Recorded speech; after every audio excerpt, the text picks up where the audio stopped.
What if a scary story wasn't just a story? What if the monster on the screen got sick of being fiction and decided to pay you a visit? For real? And that's the terrifying question at the heart of Wes Craven's 1994 masterpiece, New Nightmare. Today I wanted to dive back into the film that didn't just bring Freddy Krueger back, it tore down the wall between our world and his. This isn't just a sequel, it was a warning shot for the entire horror genre. It looked at a franchise that was getting a little silly and said, let's make Freddy scary again. You suck, you jackass! Howdy, and thanks for clicking on this video to see what this jackass has to say. I appreciate you. My name's Chris, and I do some deep dives, dissect and review older movies every week. You're doing the Lord's work, and you're making a difference, as you call it. So give this video a like if this is the type of content you like to consume. The time capsule, what 1994 was like.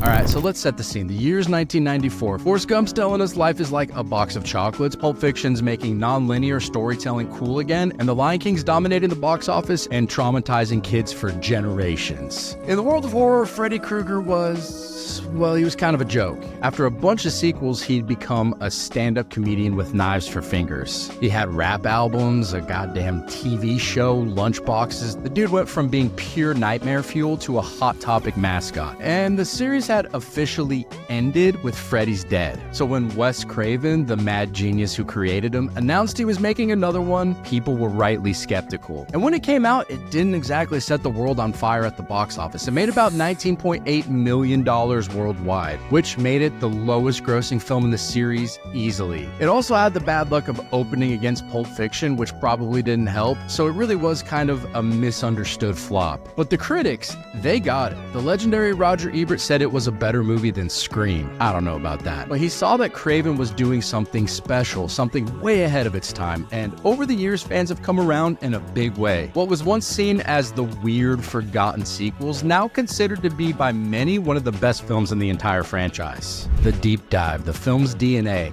So what do I think makes this movie so damn good? Well, it's not about just watching Nancy fight Freddy again. It's about Heather Langenkamp, the actress who played Nancy, being haunted by the character she helped make famous. Let's break it down. Exhibit A, the scene that breaks reality. So there's a moment in this film that perfectly captures its genius, and honestly, it gives me chills every time. Heather's talking to John Saxon, the actor who played her dad in the original movie. But then something shifts, the lighting gets weird, the mood gets dark, and John stops calling her Heather. Nancy, pull yourself together before you make yourself and that kid nuts. And holy shit, in that one moment, the movie you thought you were watching disappears. Freddy's officially crossed over, and he's not just a character anymore. He's a real force turning their lives into his own personal horror movie. And the tension's palpable. It shows you exactly what this film is all about, the power of stories and the fear of them becoming real. Exhibit B, the standout performance.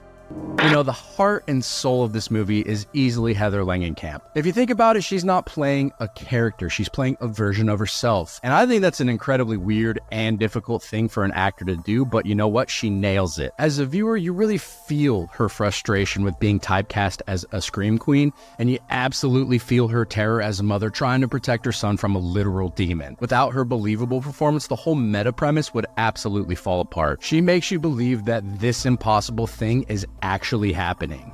Exhibit C, the unsung hero. So let's talk about John Saxon for a minute. The dude's an absolute legend, but in this movie, I think he's the secret weapon. He returns as himself, but he also becomes his old character, Lieutenant Thompson again. He's the link to the past, the guy who represents the safe fiction of the original movie. So when he starts blurring the lines, calling Heather Nancy and getting lost in the old script, it's like a gut punch for anyone who grew up with these movies. It's like watching your own favorite grandpa get consumed by the story. His performance is what sells the idea that the old movie isn't just a movie anymore. It's a history that's coming back to life, and it's a brilliant way to reward longtime viewers. The verdict, how does it hold up today?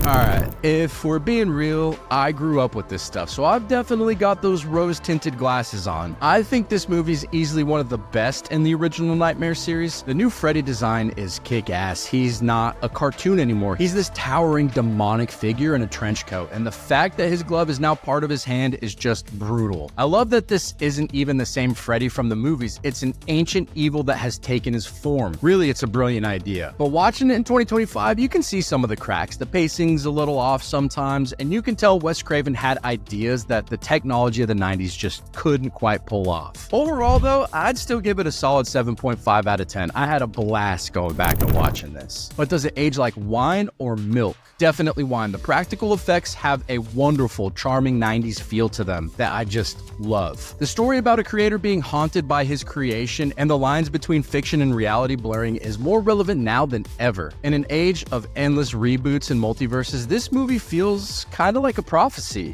Prophetic, right? So who would I say this movie's for today? And this is where I think it gets kind of interesting. On one hand, this movie's a fucking love letter to fans of the series. If you've seen all the sequels, if you know the lore, this film is so much richer. The return of John Saxon, the references to Nancy, the whole meta commentary. It all hits harder because you're in on the joke. It's like a secret handshake for the diehards. But here's the genius part. You don't need to have seen any of the other movies to get it. Craven cleverly designs the story to stand on its own 2 feet. The premise is really simple. An actress is being haunted by the movie monster she once played against. The film gives you all the context you need to understand who Freddy is and why he's terrifying. It's one of those rare sequels that works as a perfect entry point for newcomers while also being the ultimate reward for loyal fans. This one's a certified meta masterpiece. It was meta before meta was cool. There's this great bit in the movie where Robert Englund plays himself, but he's also playing the new demonic Freddy. He never appears on screen as both in the same shot, but it's this brilliant dual role that adds another layer. It shows the separation between the artist and the monstrous art he helped create. There was even a rumor that Wes Craven considered having Demon Freddy speak in a completely different, more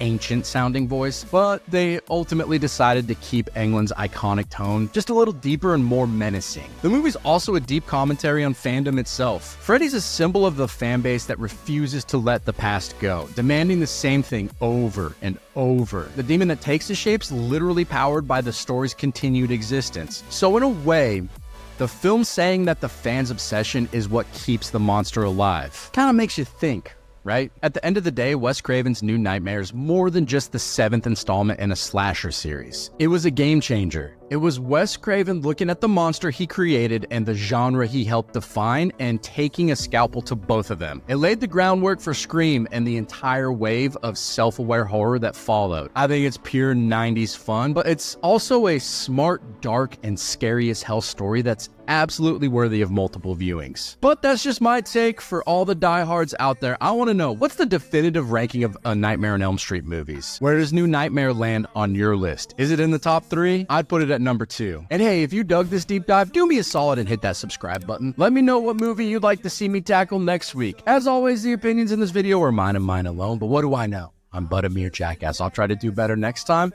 Catch you later, friends. I'm just a jackass of all trades, don't know shit.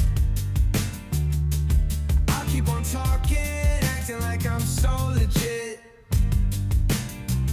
From politics to sports, I'll spout